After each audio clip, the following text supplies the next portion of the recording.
Welcome back to Go With Us. We are officially days away from the Sinnoh Tour Global event, and we have just listed 5 tips for you guys to take full advantage of this event. So let's not waste any more time. Let's get straight into those details. Tip number 1 is going to be a quick one, but it's going to surround Rotom. Rotom is a Pokemon originally coming from the Sinnoh region, but it's actually got its own special research at the beginning of this Road to Sinnoh event, which is of course leading up to the main event this weekend, which is of course Sinnoh Tour. Guys, I'm going to leave a code on screen right now. Trainers worldwide can activate this code, which is going to grant them a special timed research, which is going to be called Ghost in the Machine, which requires us to catch 30 Pokemon originally discovered in the Sinnoh region. But once you complete it, we get rewarded with a Rotom encounter. I know a lot of people that don't have Rotom in their Pokédex. However, don't catch this Rotom until this weekend, and here's why.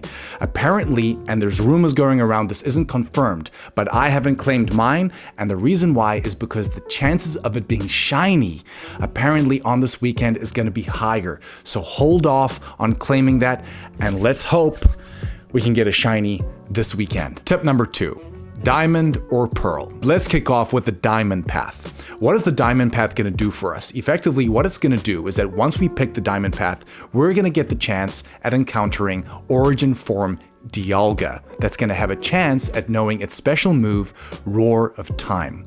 Once we activate Roar of Time, how it effectively works in the game, in other words, not in battle, is that when we activate this, we can use 5 Dialga candy and 5,000 Stardust to pause the timer on certain items for 6 minutes. Those items are going to be incense, daily incense, star pieces, and lucky eggs.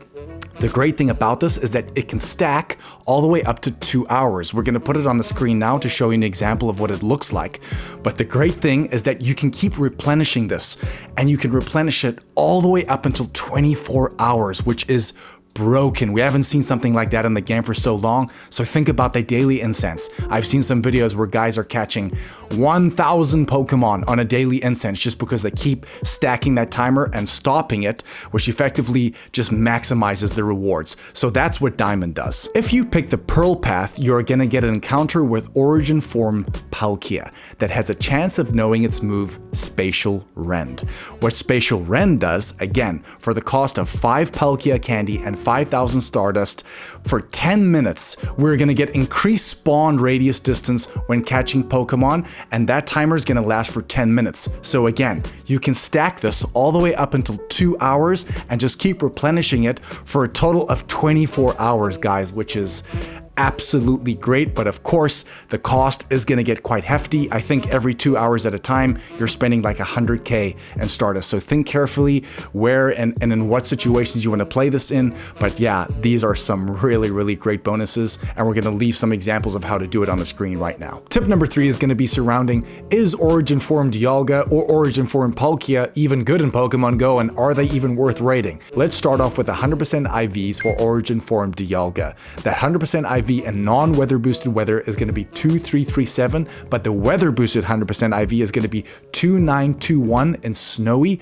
or in cloudy weather. The top counters you can use to take this thing down are definitely going to be that Primal Groudon with the Mudshot and Precipice Blades. You could also use the Mega Garchomp with that Mudshot and Earth Power combination. The best shadows you could use are going to be that Shadow Excadrill with that Mud Slap and Scorching Sands combination, and again, you could use that Shadow Garchomp with that Mudshot and Earth Power combination again. And the best regular counters you could use could maybe be Lucario with that counter and Aura Sphere. You could use Conkeldurr with maybe that counter and Dynamic Punch, or you could even use regular Excadrill again with that Mud Slap and Scorching Sands combination. In the Go Battle League, Origin Form Dialga is actually ranked pretty well. It's ranked currently at 20, of course, with that XL Candy, which is solid. I was hoping for something a little bit better, but as a raid attacker, let's see how it does. It seems like it's going to be number 7 in the Steel type attacker list, which is pretty solid. And again, in the dragon type attacker list, it's also going to be ranked number 7, which is pretty interesting. Of course, it just gets beaten out by that Mega Rayquaza, which I don't think anything in the game is going to beat that out,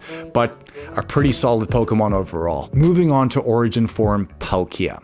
The non-weather boosted 100% IV is going to be 2367, and the weather boosted 100% IV is going to be 2958 in windy or in rainy weather because of that water and that dragon combination. The best counters you can use to take this thing down are firstly going to be that Mega Rayquaza with that Dragon Tail and Outrage combination. Nothing beats that, out of this world. Next, we actually have Mega Garchomp again, but this time also with that Dragon Tail and Outrage combination. These things are going to put out so much damage. The best shadows you can use again are going to be that Shadow Garchomp with that Dragon Tail and Outrage combination, and you could also use Shadow Salamence also with that Dragon Tail and Outrage combination. It seems like that combo is always just the most hard-hitting one. In terms of regular counters, you could use Garchomp, you could use Salamence, and you could even use Dragonite in there. Again, all with those Dragon type combination in moves. Is Origin Form Palkia good in the game?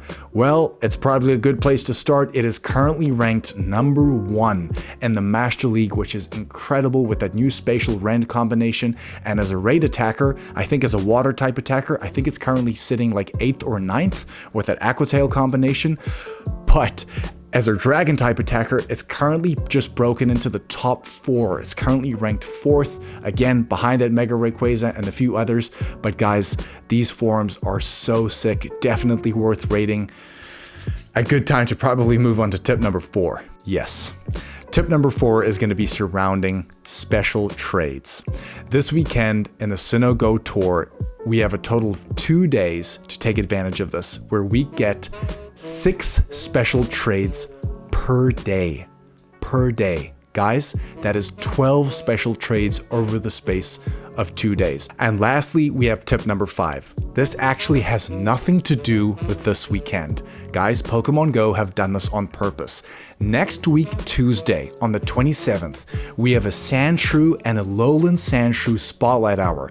Now, of course, you guys are probably going at this point, what does that have to do with anything? The bonus on that Spotlight Hour is going to be 2 times transfer candy, which we've seen before. However, I looked again last night and I saw that there's an additional bonus on that Spotlight Hour where effectively every Pokemon we transfer, we get an additional bonus of receiving potentially extra XL candy as well when transferring this Pokemon. So you can see where I'm going with this, guys. Do not transfer your Pokemon on Saturday or on Sunday. I know we all need space and we need to organize our bags, but guys, save as many of the rare Pokemon that you need XL candy for and transfer them in this hour. I cannot extend this enough. Even if it's for those origin forms, wow, the amount of XL candy you could get back on that, depending on how many raids you do, could be exponential. So yes, guys, that is going to be it. Those are the 5 tips for Sinnoh Tour this year. Remember, you know where to get all the info. Go with us. We've got March right around the corner. We're back, baby, and we'll be sure to see you on the next one.